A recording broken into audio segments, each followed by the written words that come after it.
کیا درگاہ عرس قوالی میں جانا جائز ہے؟ درگاہ عرس قوالی میں جانا جائز نہیں ہے۔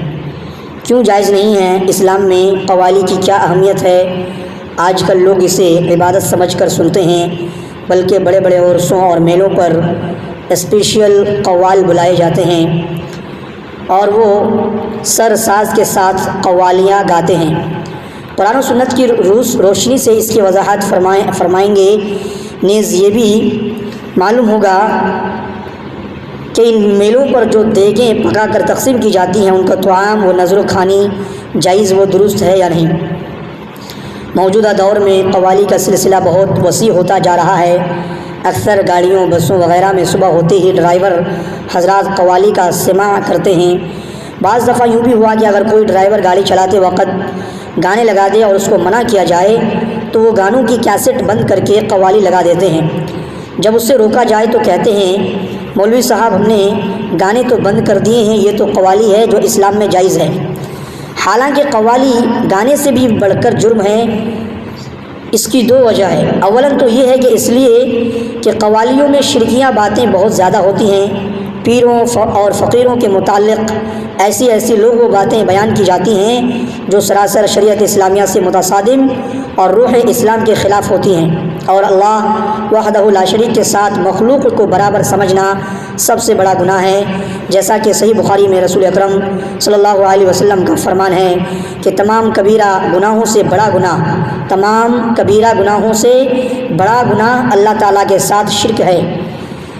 دوسری، ان تمام قوالیوں میں ڈھول، سارنگی، مزامیر اور آلات لہو و لعب وغیرہ بجائے جاتے ہیں جو شرعاً بالکل حرام ہیں، جیسا کہ اللہ رب العزت نے قرآن مجید میں ارشاد فرمایا سورہ لقمان میں کہ لوگوں میں سے کچھ ایسے بھی ہیں جو گانے بجانے کے آلات خریدتے ہیں اس لیے کہ سمجھ بوجھ کر بغیر اللہ تعالیٰ کی راہ سے لوگوں کو بہکا دے اور اس کو ہنسی مذاق بنا دے۔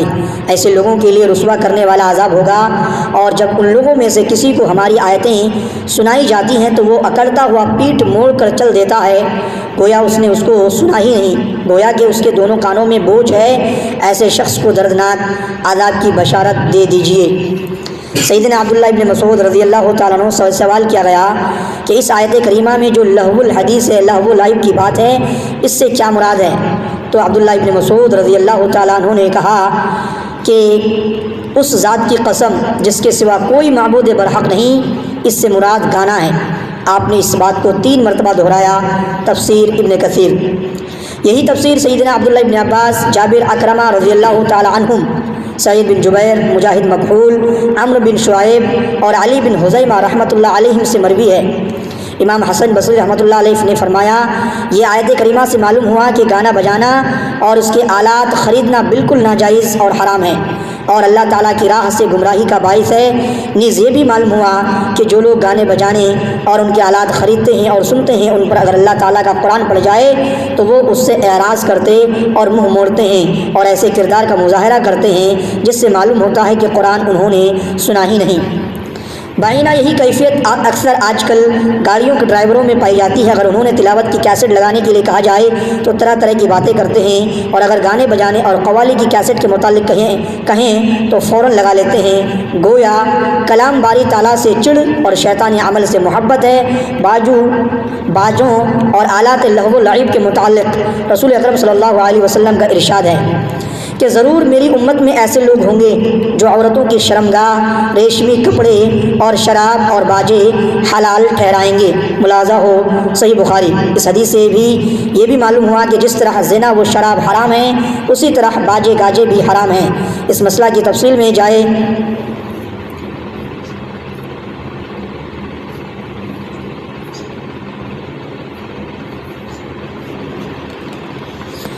ایسی قوالی حرام ہیں۔ حاضرین، سب گناہ گار ہے اور ان سب کا گناہ ایسا عرس کرنے والوں اور قوالوں پر ہے، اور قوالوں کا بھی گناہ اس عرس کرنے والے پر، بغیر اس کے کہ عرس کرنے والے کے ماتھے قوالوں کا گناہ جانے سے قوالوں پر گناہ کی کچھ کمی آئے، یا اس کے اور قوالوں کے ذمے حاضرین کا وبال پڑنے سے حاضرین کے گناہ میں کچھ کمی تخفیف ہو، نہیں، بلکہ حاضری میں ہر ایک ایک پر اپنا پورا گناہ اور قوالوں پر اپنا گناہ الگ اور سب حاضرین کے برابر جدا، اور ایسا عرس کرنے والے پر اپنا اپنا گناہ الگ اور قوالوں کے برابر جدا اور سب حاضرین کے برابر علیحدہ۔ وجہ یہ کہ حاضرین کو عرس کرنے والے نے بلایا، ان کے لیے اس گناہ کا سامان پھیلایا، اور قوالوں نے انہیں سنایا۔ اگر وہ سامان نہ کرتا، یہ ڈھول سارنگی نہ سناتے، تو حاضرین اس گناہ میں کیوں پڑتے؟ اس لیے ان سب کا گناہ ان دونوں پر ہوا۔ پھر قوالوں کے اس گناہ کا باعث وہ عرس کرنے والا ہوا، وہ نہ کرتا نہ بلاتا تو یہ کیوں کر آتے بجاتے، لہذا قوالوں کا بھی گناہ اس بلانے والے پر ہوا۔ اسی طرح سے نبی اکرم صلی اللہ علیہ وسلم کی متعدد احادیث سے اس طرح کی چیزوں کے حرام ہونے کا ثبوت ملتا ہے، جیسا کہ ثابت بن ضحاک رضی اللہ تعالیٰ عنہ کہتے ہیں کہ ایک شخص نے زمانہ جاہلیت میں نظر مانی تھی کہ بوانا مقام میں اونٹ ذبح کروں گا۔ اس نے رسول اکرم صلی اللہ علیہ وسلم سے پوچھا، آپ صلی اللہ علیہ وسلم نے فرمایا، کیا وہاں جاہلیت میں کسی بت کی پرستش ہوتی تھی؟ لوگوں نے جواب دیا، نہیں۔ آپ صلی اللہ علیہ وسلم نے پھر فرمایا، وہاں تہوار یا میلہ لگتا تھا؟ انہوں نے کہا نہیں۔ پھر آپ صلی اللہ علیہ وسلم نے ارشاد فرمایا، اپنی نظر پوری کرو۔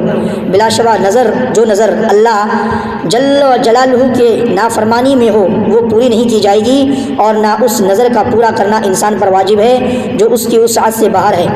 اس حدیث سے معلوم ہوا کہ نظر و نیاز اللہ کے نام کی دینی چاہیے۔ دوسری بات کہ کسی ایسی جگہ پر اللہ کے نام کی نظر پورا کرنا جائز نہیں جہاں کسی صنم کی پوجا کی جاتی رہی ہو، اگرچہ وہ اب باقی نہ رہا ہو۔